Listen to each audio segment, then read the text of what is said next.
Bonjour à tous alors et merci d'être présents. Donc, aujourd'hui l'objectif c'était de faire un petit point sur le projet L'Olivier donc qui sera présenté, demain en collecte, pour, voilà découler un petit peu, l'historique, du porteur de projet, la présentation du projet et également répondre à quelques-unes de vos questions. Donc pour rappel, l'opération qu'on présente, elle consiste à lever 3 839 000 au taux de 12 l'an et le projet est compris, entre 12 et 24 mois.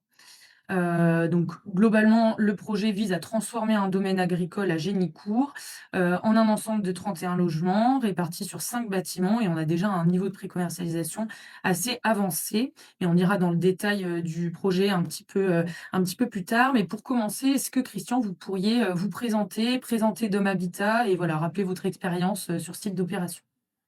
Ah bien, bonjour à tous. Je m'appelle Christian Delay, je suis le président de Dom Habitat et aussi d'une société d'innovation qui s'appelle Concept Innovation Travaux. Donc Dom Habitat, c'est une marque qui a pour projet de faire des investissements dans l'ancien, de promotion immobilière dans l'ancien et de réhabiliter le patrimoine français. C'est voilà, sur des biens atypiques plus précisément. Euh, donc voilà pour la société Dom Habitat, où on a aussi cette expérience, puisque c'est le deuxième projet, puisque le premier projet qui a été fait à Magny-en-Vexin, il y a eu 18 lots réalisés, 16 déjà livrés, il en reste deux. Et ce deuxième projet, qui est la ferme des Oliviers, qui me tient un peu à cœur parce que c'est une histoire. C'était la ferme du premier secrétaire du roi, par exemple. Donc, eh bien moi, quand ça raconte une histoire, ça me donne envie et on habilite ce patrimoine français. Voilà. OK, super, je vous remercie. Je rappelle d'ailleurs qu'il y a des vidéos qui sont disponibles sur YouTube, pour voir la présentation du premier projet que vous avez réalisé. Donc en tapant, voilà, Dom Habitat, normalement, vous pouvez retrouver les vidéos si ça vous intéresse. Pouvez-vous nous raconter justement donc comment elle est née cette opportunité à Génicourt, et nous présenter plus concrètement le projet? Oui, alors bien, on est en relation, on a un réseau, si vous voulez, d'agents immobiliers, d'élus locaux, de gens des notaires, qui, savent ce que je recherche et qui finissent par nous définir. Voilà, ils disent: «Voilà, on a un bien à vendre. Est-ce que ça correspond à ce que tu recherches?» Eh bien, je vais aller visiter ce bien et quand j'arrive sur ce bien, c'est un petit peu comme, quand, quelqu'un me racontait une histoire, il faut que je sois inspiré. Eh bien moi, quand j'arrive, j'ai besoin d'une inspiration et dès que j'ai cette inspiration, c'est que ça va le faire et c'est ce qui s'est passé sur la ferme des Oliviers. C'était un agent immobilier qui m'avait appelé en me disant: «Ah, j'ai une super ferme à Génicourt». C'est, très local, je suis né à 3 kilomètres d'ici, donc j'ai toujours habité dans cette région et donc je connaissais très bien et j'ai rencontré cette ferme. Je suis arrivé sur le site, j'ai vu tout de suite qu'on pourrait, sortir entre 28 et 35 appartements. On en a sorti 31 et on garde les façades, on garde la pierre, voilà, c'est un peu mon rôle. OK, bon, bah, très bien. Pour la session questions-réponses, je précise donc, aux visionnaires du webinaire que, on va essayer de répondre à un maximum de questions. N'hésitez pas à nous questionner dans le chat, et bien sûr, si nous n'avons pas le temps de répondre à vos questions, notre équipe, relations investisseurs prendra le relais. Donc vous pouvez, poser les questions, directement sur le site en passant, par le chat. Donc pour commencer, on a une question concernant la date de signature du compromis, puisqu'en effet, nous avons indiqué, qu'il a été signé il y a à peu près 2 ans. Donc qu'est-ce qui, selon vous, explique ce temps de préparation, ce délai, depuis la signature du compromis? Alors, celui-ci est un peu plus long, puisqu'on rachète une ferme qui est déjà en exploitation. Donc, on a besoin, pour acheter cette ferme, de reconstruire une autre ferme. Donc, c'est ce qui se passe actuellement. On est déjà en train de reconstruire cette autre ferme de manière à pouvoir déménager pour que nous puisse arriver et rentrer dedans. Ensuite, on a une instruction du permis qui va être avec les bâtiments de France. On est là, dans le Vexin français. Donc, les architectes des bâtiments de France interviennent, bien évidemment, et ils nous disent ce que l'on peut faire et pas faire. Et donc, là, il y a un échange qui se fait. Il y a l'instruction qui est, en règle générale, entre 6 et 12 mois où on les rencontre et on essaie de dessiner des choses, qui viennent, réhabiliter ce patrimoine français. OK, c'est très clair, merci. Pour ce qui concerne la question suivante, qui est une question assez pertinente puisque, c'est aussi, voilà, nous, la vision qu'on a eue lors de l'analyse du projet. 2 principaux risques ont été identifiés, donc, le risque travaux et le risque commercialisation. Hem, à mon sens, et vous allez nous répondre à ce sujet, ce sont précisément 2 domaines où, bah, vous disposez d'une véritable force et d'une maîtrise, assez éprouvée. Sur le sujet des travaux, vu que c'est une réhabilitation quand même d'une grande ampleur, est-ce que vous pourriez, voilà, nous, expliquer votre modèle et comment vous allez, voilà, maîtriser, cette partie travaux? Alors, bah, dans la maîtrise des travaux, on a effectivement la maîtrise des coûts quand on a, la possi ça va faire 35 ans que je fais ce métier. J'ai toujours rénové du patrimoine.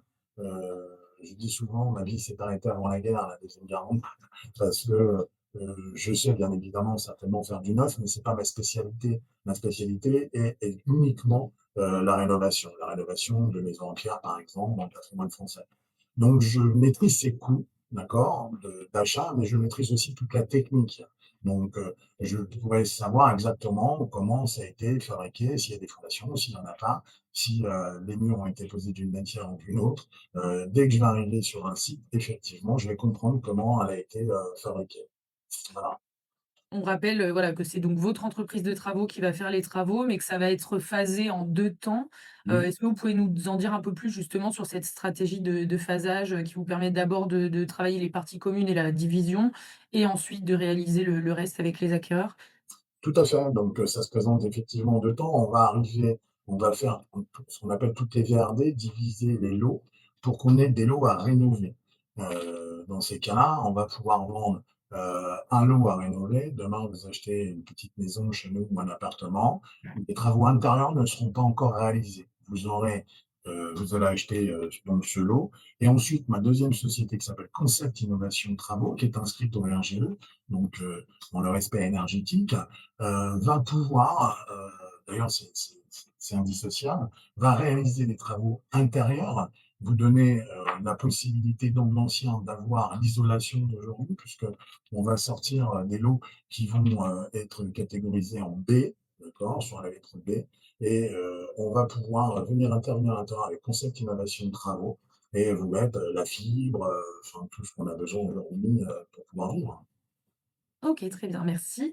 Et pour le second point du coup qu'on a évoqué qui est la commercialisation, on rappelle également qu'à date on a, 54 du chiffre d'affaires qui est, pré-commercialisé.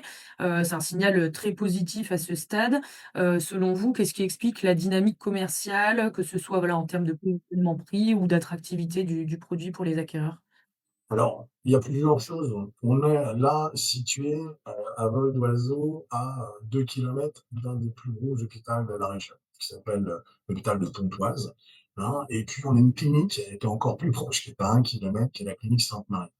Vous avez ensuite tous les centres commerciaux, Auchan, Leclerc, mais d'autres marques encore, hein, qui sont là et il y a, c'est représenté par, Saint-Imar. On a Leroy Merlin, par exemple. On a vraiment, beaucoup de gens et une gare Saint-Lazare qui est, alors on a la gare de Pontoise qui se trouve à 10 minutes maximum et 30 minutes de Paris. Une fois qu'on est à la gare de Pontoise, on doit mettre 30 minutes pour arriver à Paris.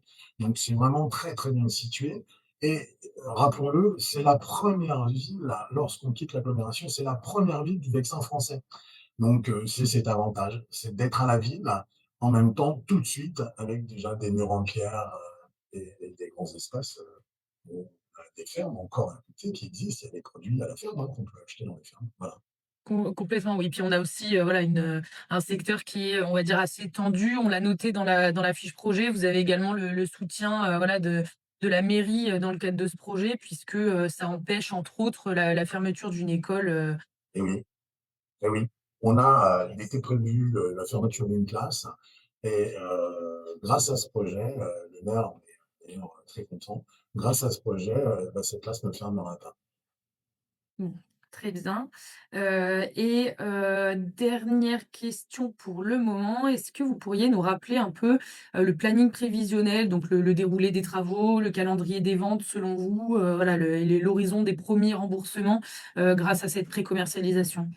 Alors, on va, commencer les travaux dans le 1er trimestre 2026, donc certainement aux alentours du 20 janvier, tout de suite début février. On va avoir cette première phase qui va être de faire ce qu'on appelle toutes les gardées. On va faire des gros trous un peu partout et amener, l'électricité, les évacuations des eaux dans chaque lot. On va diviser les lots, ça va prendre à peu près 4 mois supplémentaires. Ça veut dire qu'à l'entrée de l'été ou tout de suite après l'été, on va pouvoir commencer à vendre des lots. Il y a 54 de l'eau pré-réservée. On va pouvoir commencer d'ailleurs la première partie de l'eau réservée, c'est-à-dire qu'on a une grille qui nous permet de dire c'est plutôt le bâtiment 1, 2, 3 ou 4 qu'il faut commencer d'abord, c'est ce que l'on va faire, de manière à livrer au plus vite les lots à nos clients. Donc je pense septembre 2026. OK, très clair, très clair. Je pensais à une dernière petite question. Si, vous étiez un investisseur, quels sont, selon vous, les principaux atouts de cette opération, qui est la vôtre, finalement? Écoutez, je pense que moi je suis très dans l'histoire. Il y a une histoire sur ce site, une histoire qui est vraiment très belle, et puis il y a un patrimoine. Donc, ces 2 choses font que je j'investirai dessus. Et alors ce qui est fantastique, c'est qu'on a, cet ancien qu'on rénove, on va aussi y amener, nous, d'autres choses, comme, des nouveaux services poubelles, qui vont être mis en place pour pouvoir trier les déchets. On va amener aussi, des grandes réserves d'eau qui vont permettre d'arroser, les parties communes avec, les pluies, grâce aux pluies. Voilà, c'est toutes ces histoires-là qui font que ça donne envie d'investir, je pense, dans le projet. Oui, c'est vrai qu'aujourd'hui, on n'a pas vraiment évoqué ce point-là, mais le sujet environnemental, c'est quand même quelque chose qui commence à prendre beaucoup de place, dans la société et le projet a été, du coup, de votre côté, réfléchi, pour, voilà, avoir, une démarche, éco-responsable. Voilà. Puis bon, on répond à la loi climat, on respecte la nature, on est là. Eh bien, bon, bah, je vous remercie en tout cas, Merci beaucoup, d'avoir répondu à toutes ces questions. Avant de conclure, donc je rappelle que, les garanties qui ont été mises en place dans le cadre de ce projet seront, une caution personnelle et une fiducie sur les titres de la société porteuse, société qui, je le rappelle, a été créée spécifiquement pour cette opération, qui couvrira donc 119 du financement lors du premier décaissement, puisque les décaissements des fonds travaux seront réalisés au fur et à mesure de l'avancement, sur présentation de factures et état d'avancement. Donc voilà, bah, écoutez, je vous remercie en tout cas à tous, pour la participation. Nous restons disponibles si vous souhaitez, approfondir certains points. Un replay du webinaire sera transmis à ceux qui n'ont pas pu être présents et bah, on se donne rendez-vous du coup demain, à midi pour la collecte. Merci beaucoup, merci à tous.